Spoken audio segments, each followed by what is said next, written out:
Doctor मन नसबंदी करत हैं। नस ना काट दे जैसे तब बच्चा पैदा करे, थोड़ा नपुंसक बना दे तुरंत खेत में तो से हर जोतवाही। चर्चित अभिनेता गोपाल के सिंह कई वर्षों से इंडस्ट्री में हैं और निरंतर अपने अभिनय में प्रयोग कर रहे हैं। यही उन्हें निखार रहा है, नई पहचान दिला रहा है और उनकी फैन फॉलोइंग बढ़ा रहा है। फिल्म बुद्धा इन ए ट्रैफिक जाम हो या अंधाधुन या हालिया release Bastar the Naxal story, Gopal के सिंह ने अपने हर छोटे बड़े किरदार को बराबर की तवज्जो दी और उसे शिद्दत के साथ जिया। बस्तर द नक्सल स्टोरी 17 मई को OTT प्लेटफॉर्म G5 पर रिलीज हुई है। छत्तीसगढ़ के नक्सल प्रभावित आदिवासी क्षेत्रों की हकीकत दिखाती इस फिल्म में अदा शर्मा लीड रोल में है। लेकिन मुझे घंटा फर्क नहीं पड़ता, इन नक्सलियों को छोड़ूंगी नहीं इस बार। सुनिए गोपाल के सिंह का एक्सक्लूसिव वीडियो इंटरव्यू। जहाँ तक नक्सल पर फिल्म की अगर बात करी जाए तो मैंने नक्सलवाद पे 2 फिल्में करी हैं। एक बुद्धा इन ए ट्रैफिक जाम जिसे विवेक अग्निहोत्री जी ने डायरेक्ट किया था, और दूसरा बस्तर द नक्सल स्टोरी जिसे सुदीप्तो जी ने डायरेक्ट किया है। अब दोनों फिल्मों में मेरा काम करने का अनुभव की बात अगर मैं करूं तो सबसे पहले अगर मैं बुद्धा इन ट्रैफिक जैम की बात करूं तो उसमें एक खूंखार नक्सल चीफ की भूमिका मेरी थी, जो किसी से डरता नहीं है, अपने हक के लिए, अपने अधिकार के लिए किसी की भी हत्या कर देता है। बहुत ही खतरनाक व्यक्ति था, एक तरह से कह सकते हैं out and out negative character और विलन था। वहीं दूसरी तरफ अगर बात की जाए बस्तर द नक्सल स्टोरी, तो उसमें एक सीधा साधा ईमानदार ऑफिसर की भूमिका है, जो अदा का पीए है। अदा शर्मा जो मुख्य अभिनेत्री हैं उनका पीए है, और पूरी फिल्म में नक्सलवाद के खिलाफ युद्ध की जो भी तैयारियां अदा शर्मा करती हैं उसमें अपनी वो हेल्प करता है, और अंततः नक्सलियों के हाथों मारा जाता है, और इस व्यक्ति के मरने पर पब्लिक को दुख भी होता है। तो मुझे तो एज ए अभिनेता बहुत मजा आया। सब्जेक्ट वही है, मतलब नक्सलवाद, जहां एक तरफ मैं खूंखार नक्सल चीफ की भूमिका कर रहा हूं और दूसरी तरफ एक सीधा साधा ऑफिसर की भूमिका कर रहा हूं। तो अभिनेता के तौर पे तो मुझे बहुत ही आनंद आया और बहुत मज़ा भी आया काम करने में। दोनों डायरेक्टर हैं विवेक अग्निहोत्री और ये अपना सुदीप्तो जी, दोनों के डायरेक्शन के तरीके अलग हैं, और दोनों के साथ मुझे काम करके बहुत आनंद आया, बहुत कुछ सीखने को भी मुझे मिला। मेरे अगले प्रोजेक्ट की अगर मैं बात करूं तो अगला प्रोजेक्ट मेरा है देवगन फिल्म्स के अंतर्गत। फिल्म का नाम है माँ, जिसमें काजोल जी मुख्य भूमिका निभा रही हैं। उसके अलावा इस फिल्म में रोनित रॉय भी हैं, और तीसरी महत्वपूर्ण भूमिका मेरी है। और इस फिल्म को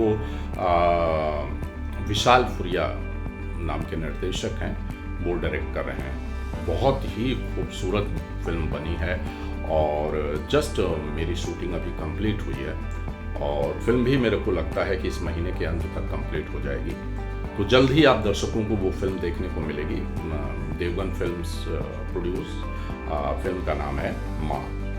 और इसके अलावा मेरी एक वेब सीरीज कंप्लीट है जिसका नाम है चिड़ियावुड। वो मुंबई के कमाठीपुरा इलाके में जो प्रोस्टिट्यूशन है उस पर वो सीरीज बनी है, तो बहुत जल्द वो सीरीज भी आपको देखने को मिलेगी। पिछले कई सालों में अगर इंडस्ट्री में परिवर्तन कहा जाए तो देखिए, हर समय ऐसा लगता है ना, कुछ चीज़ें आ जाती हैं तो लगता है कि सिनेमा हॉल बंद हो जाएगा। जैसे बहुत पहले एक वीडियो का दौर आया था, वीडियो चलते थे, वीडियो थिएटर भी बन गए थे, तो लोगों को लग रहा था कि सिनेमा बंद हो जाएगा, लेकिन ऐसा नहीं है। फिर उसके बाद अभी लॉकडाउन आया तो OTT प्लेटफॉर्म्स बहुत ज़्यादा बढ़कर चढ़कर लोग देखने लगे, और लगा कि लोगों को थिएटर में फिल्में देखने लोग नहीं जाएंगे, लेकिन फिर दर्शक फिल्म देखने थिएटर की तरफ आकर्षित होने लगे। तो सच्चाई यही है कि बड़े पर्दे का जो मजा होता है ना, बड़े पर्दे पे फिल्म देखने का जो आनंद है, वो पब्लिक चाहे कुछ भी हो जाए नहीं भूल सकती। वो पब्लिक थिएटर में आएगी ही आएगी अगर उसको पूरे परिवार के साथ या लार्जर देन लाइफ सिनेमा देखना है बड़े पर्दे पे, तो सिनेमा हॉल में आएगी ही। और इंडस्ट्री में अगर परिवर्तन के दौर की बात की जाए तो OTT आने से बहुत ज़्यादा परिवर्तन ऐसा हुआ है कि बहुत अच्छे अच्छे काम होने लगे हैं। हमें अभिनेता के तौर पे भी बहुत अच्छे अच्छे काम मिलने लगे हैं, अपॉर्चुनिटी बढ़ गई हैं इतने सारे OTT प्लेटफॉर्म के आ जाने से। मतलब अभिनेता को नहीं, डायरेक्टर को भी, राइटर को भी। इनफैक्ट OTT आने के बाद राइटर को सही क्रेडिट मिलना शुरू हो गया है। तो ये परिवर्तन का दौर तो इंडस्ट्री में चल ही रहा है, जो अच्छा परिवर्तन है, सुखद परिवर्तन है।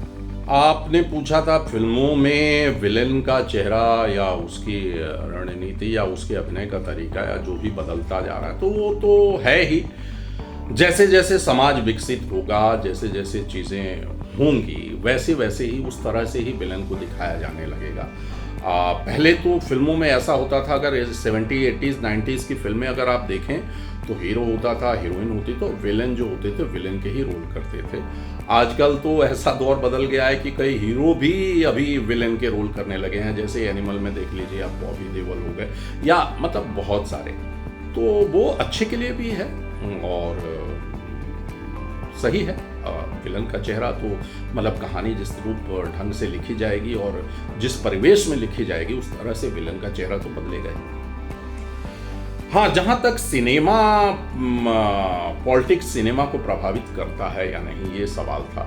तो सबसे पहले मैं ये क्लियरिफाई कर देना चाहूंगा कि मैंने 2 राइट विंग की फिल्में करी, बुद्धा इन ए ट्रैफिक जैम और Bastar the Naxal story. Left wing वाले लोगों को शायद ये लगता होगा कि मैं उस तरह की फिल्मों का या उस तरह के विचारधारा का सपोर्टर हूं। तो मैं ये क्लियर करना चाहूंगा कि मैं एक अभिनेता हूं, मुझे अपने अभिनय से प्यार है। मुझे जिस तरह के किरदार मिलेंगे, जिस तरह का रोल मिलेगा, सहृदय से मैं उस रोल को स्वीकार करूंगा और पूरी ईमानदारी से निभाने की कोशिश करूंगा। चाहे बुद्धा इन ट्रैफिक जैम का वो नक्सल खतरनाक हत्यारा हो, विलेन हो जो लोगों को काटने में समय नहीं लगाता है, या बस्तर द नक्सल स्टोरी का सीधा साधा ऑफिसर अदा शर्मा का पीए जो बेचारा अंत में नक्सलियों के हाथों मारा जाता है। तो मैं ये साफ करना चाहूंगा कि फिल्मों में पॉलिटिक्स प्रभावित करता है या नहीं करता है, लेकिन कुछ लोगों को लगता है कि अभिनेता अगर उस तरह की फिल्में करता है तो वो भी उन विचारधाराओं को सपोर्ट करता है। तो मैं ये बार बार कहना चाहूँगा कि मैं एक अभिनेता हूँ, मुझे जिस तरह के रोल मिलेंगे, जिस तरह के फिल्में मिलेंगी, मैं उस तरह के रोल करूँगा, पूरी ईमानदारी से निभाऊंगा। इसका मतलब ये नहीं है कि मैं जिस तरह के रोल कर रहा हूँ या जिस बेस पे फिल्म बन रही है उस बेस के उस विंग का मैं सपोर्टर हूँ। नहीं, मैं एक अभिनेता हूं, अपने अभिनय से सच्चे दिल से प्यार करता हूं। मुझे जो रोल मिलेगा, चाहे वो पॉलिटिकल में लेफ्ट विंग की तरफ से कोई रोल हो या राइट विंग की तरफ से कोई भी रोल हो, मुझे जो रोल मिलेगा बड़ी शिद्दत और ईमानदारी से मैं निभाने की कोशिश करूंगा। और मैं अभी इतना भी ज़्यादा सक्सेसफुल नहीं हो गया हूं कि मेरे पास चॉइस है कि मैं इस रोल को करूंगा या इस रोल को नहीं करूंगा। भाई, अभी तो ऐसी स्थिति है कि जो भी रोल मेरे सामने आते हैं मैं बड़े ईमानदारी से उसे एक्सेप्ट करता हूँ, अभिनय का भूखा हूँ और बड़े प्यार से उस रोल को निभाने की कोशिश करता हूँ। Thank you very much. Film और टेलीविजन से जुड़े ऐसे ही इंटरव्यू देखने और सुनने के लिए आप peoplesupdate.com के YouTube चैनल पर जाएं। अरे भाई साहब, इस आदमी को देखिए, कहता है किसी सिग्नल पे कोई आदमी चड्डी पहन के भीख मांगता हूँ मैं हूँ।